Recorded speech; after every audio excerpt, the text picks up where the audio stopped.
Welcome to GBDN TV. This is Business Notes. I'm Diane Bogino. Our guest today is Patrick Henz. Patrick holds a master's degree in business economics from the University of Cologne with a focus on marketing, distribution, business, and social psychology. After working in marketing in Germany's new economy, he went to Mexico City and in 2007 began a new career in compliance. He was responsible for implementation and then as compliance officer for Mexico, Central America, and the Caribbean. It was during this time that Patrick became co-founder of the Mexican Ethics and Compliance Forum and publisher and co-author of the Mexican Ethics and Compliance Manual. Patrick has lived in Atlanta since 2013, serving as compliance officer with responsibility for the Americas. With his fourth book, Business Philosophy, according to Enzo Ferrari, he has combined his long-term hobby with leadership, psychology, and sustainability. Patrick, thank you for being on the show today. Thanks, Diane. Thanks for the invitation. You're welcome. So, Patrick, tell us, how did you come up with the idea for writing this book and why? Well, Diane, as you mentioned in your introduction, I am a compliance officer, so I have to do several kind of presentations. And I like sometimes include for the beginning, some nice quote or some example. And I found a very quote, which is in fact quite famous, by Enzo Ferrari. He said once, aerodynamics are for people who can't build engines. So I used this to explain a little bit how our corporate culture is working. For example, of course, my focus is on the person, meaning on integrity, values. So for me, the engine is our values, is integrity, but I have to be honest there. Even if I have more than 99% very good people working for the company, there's always this one bad person, this one renegade employee. So I have to have controls in place, and controls are my aerodynamics, because I have to be honest. I can't build the perfect engine, the perfect corporate culture, which would make able for me to work without any kind of controls. So this was the beginning, and I digged a little bit deeper, and I found that Enzo Ferrari was a man of open words. So there are a lot of quotes to find, and also a lot of examples from his life and his business life. And I thought this would be a good idea for a book, because also normally business books, they explain something and then they have examples from one person, then they explain something different, they use a different person, and the idea is to have a book explaining everything with just one person. And another thing which made it interesting for me, it's not somebody from today, not from somebody living in the US, UK, but somebody who lived in a complete different cultural surrounding. Tell me, what did you learn from writing this book? Well, first of all, it was interesting for me to go back in time, nearly 100 years, and to see how things worked out in these times. And then what was very fascinating for me, a lot of the things which did Ferrari to become successful, to build up his company, is something which still would work perfectly today. So it's, if we be honest regarding leadership, motivation, things did not have changed so much over the time. So Patrick, if Enzo Ferrari were alive today, what characteristics would he share with modern business leaders? We see in modern business is that companies are concentrating on their core knowledge, their core values, their core products, and this is what Enzo Ferrari did already like 70, 60 years ago.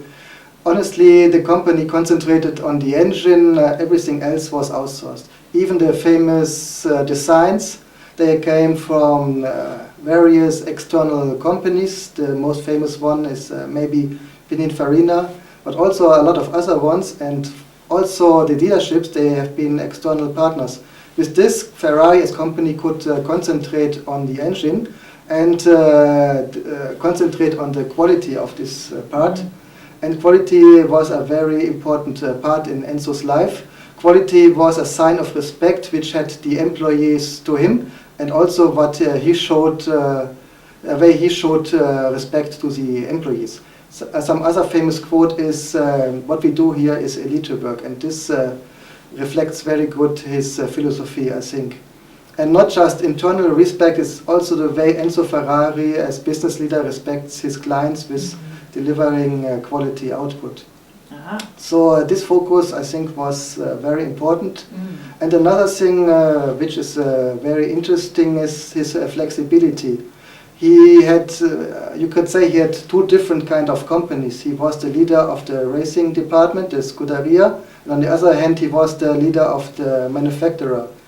And interesting here that the Ferrari's cars, he founded this company honestly only to finance his racing department. So it was a need for him to found this company.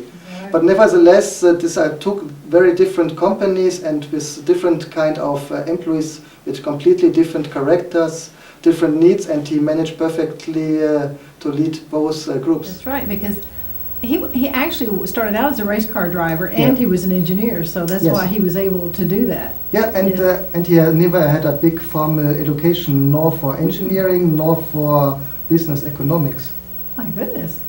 So how would you compare employees from Enzio's time to millennials, and how have they changed that much? Well, the employee itself, maybe they're not changed, but the number of employees have changed.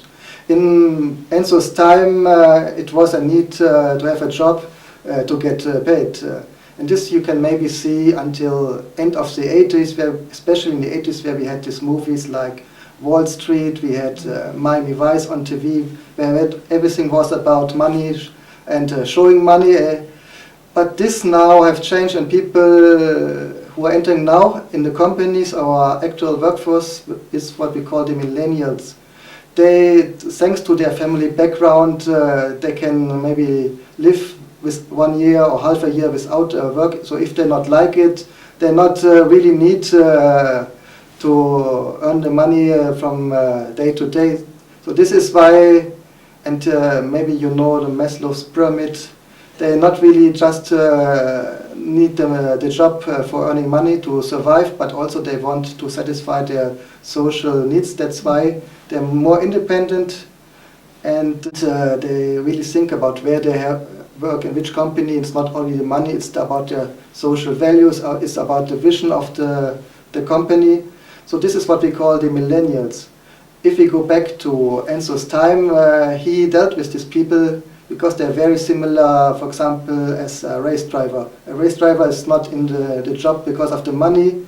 I mean, he is not even in there because of his security, as he is risking it in every weekend. But they're there to satisfy their social needs, their personal needs. They wanted to really have a job which is their hobby. So they are nearly very, you can compare them very good to today's millennials. And this is something, as I mentioned before, Enzo Ferrari was very capable to manage this kind of people. Yes. So why should people read Philosophy According to Enzo Ferrari? Well, first of all, of course, it's a book about business philosophy. It's about Enzo Ferrari. So if you are a little bit interested in the car business, in racing, or want to know how was things working in Italy in the 1940s and later, this is presents a complete different world to you. But also it's interesting, and I presented this in several chapters, you can compare him quite good to actual leaders, for example to Steve Jobs, Richard Branson, Bill Gates. You find a lot of similarities, which I put together, for example, with different kind of quotes. And this is, makes it very fascinating. It's nearly 100 years ago, but it's still valid today, and today's business leader have the same visions, the same ideas. So this is another very interesting fact, and this was a great pleasure for me as I wrote this book.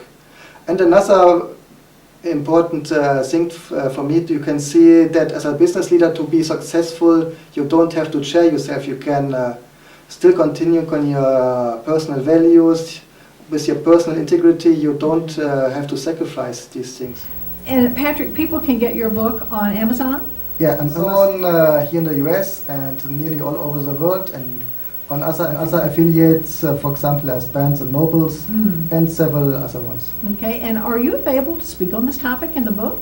Of course, if somebody asks me, invites me, it would be a pleasure for me also to speak a little bit more about this book. Yes, it sounds very interesting. Thanks, Diane. Thank you, Patrick, for being on the show today. It was great to see you again. Thank you. Same. We've been speaking with Patrick Henz, Compliance Officer and author.